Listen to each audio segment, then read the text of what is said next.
Memahami ayat-ayat Alkitab tentang kejujuran adalah suatu hal yang penting untuk dilakukan. Karena Allah sendiri selalu meminta umatnya untuk jujur supaya berkenan di hadapan Allah. Oleh karena itu, ini merupakan salah satu hal penting melakukan pekerjaan sehari-hari. Jangan sampai mudah melakukan kebohongan, sebab kebohongan dibenci Allah dan hanya mendatangkan murka Allah.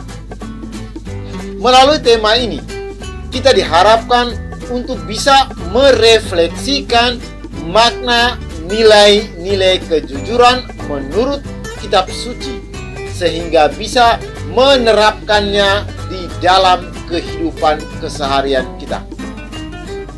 Dalam video ini, saya akan membahas kejujuran dalam teks kitab suci dan bagaimana kita memperjuangkan kejujuran itu, serta bagaimana kita menghayati kejujuran itu.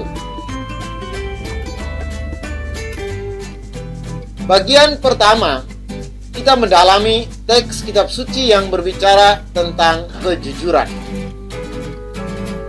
Ada begitu banyak teks kitab suci yang berbicara tentang kejujuran, baik perjanjian lama maupun perjanjian baru.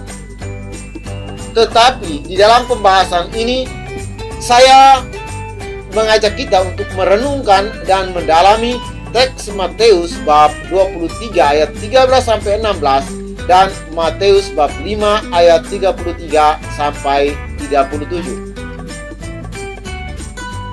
Dengan membaca dan merenungkan Matius bab 23 ayat 13-16, kita dapat temukan bahwa Yesus mengecam ahli-ahli Taurat dan orang-orang Farisi. Ungkapan kecaman Yesus itu adalah celakalah kamu. Tidak berhenti di situ saja, tetapi Yesus menyapa mereka dengan dua ungkapan. Pertama, Yesus menyapa mereka dengan ungkapan hai orang-orang munafik. Dan yang kedua, Yesus juga menyapa mereka dengan pemimpin-pemimpin buta. Dalam Matius bab 5 ayat 33-37, Yesus menegaskan bahwa jangan bersumpah palsu. Pesan moral yang bisa kita temukan dalam teks ini adalah bahwa Yesus menegaskan agar kita jangan bersumpah palsu. Berkaitan dengan ini, ada beberapa hal yang harus kita refleksikan. 1.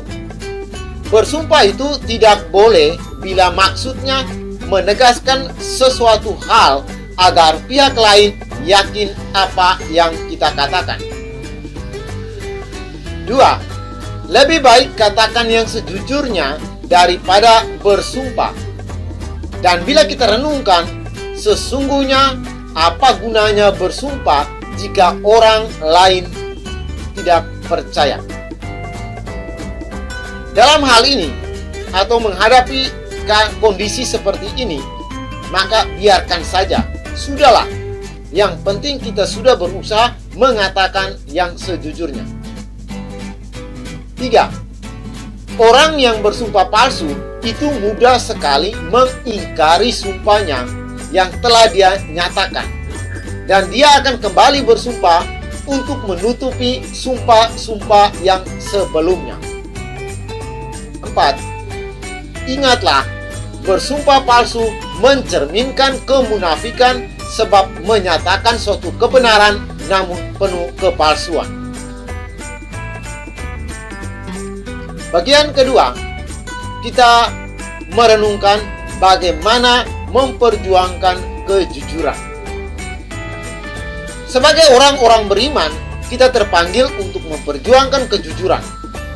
Karena itu, kejujuran harus merupakan sebuah gerakan moral yang membutuhkan waktu yang panjang dan melibatkan banyak orang.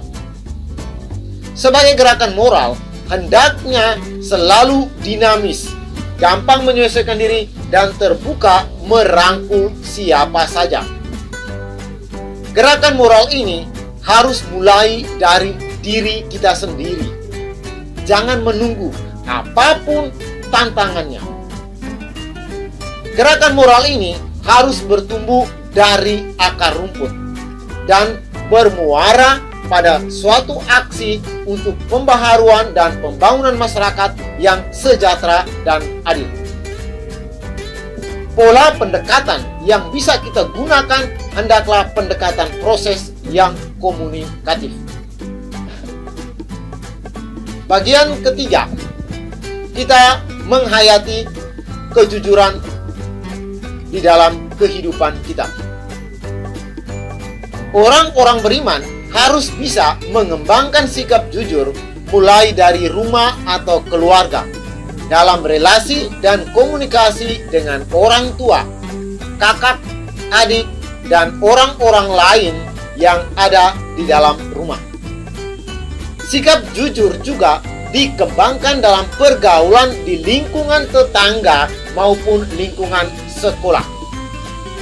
Sikap jujur di sekolah misalnya, tidak menyontek, tidak mencuri barang milik teman, mengatakan sesuatu yang benar kepada teman ataupun kepada guru, dan lain sebagainya.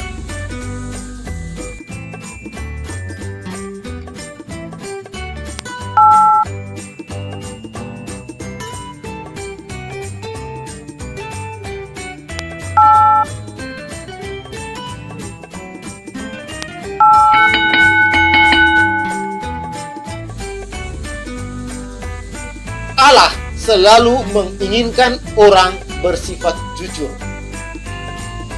Oleh karena itu, sebaiknya hindari kebohongan yang merupakan sifat dosa menurut Alkitab. Selalu berbuat baik seturut kehendak Allah melalui kejujuran yang dilakukan, maka Allah akan memperhitungkan hal tersebut. Lain halnya, jika tidak jujur, maka Allah tidak akan berkenan dan akan menjatuhkan hukuman kepada mereka yang tidak jujur. Berkata jujur dalam 1 menit bisa menghilangkan beban 1000 tahun. Dan berkata dusta selamanya akan mengemban beban 1000 abad.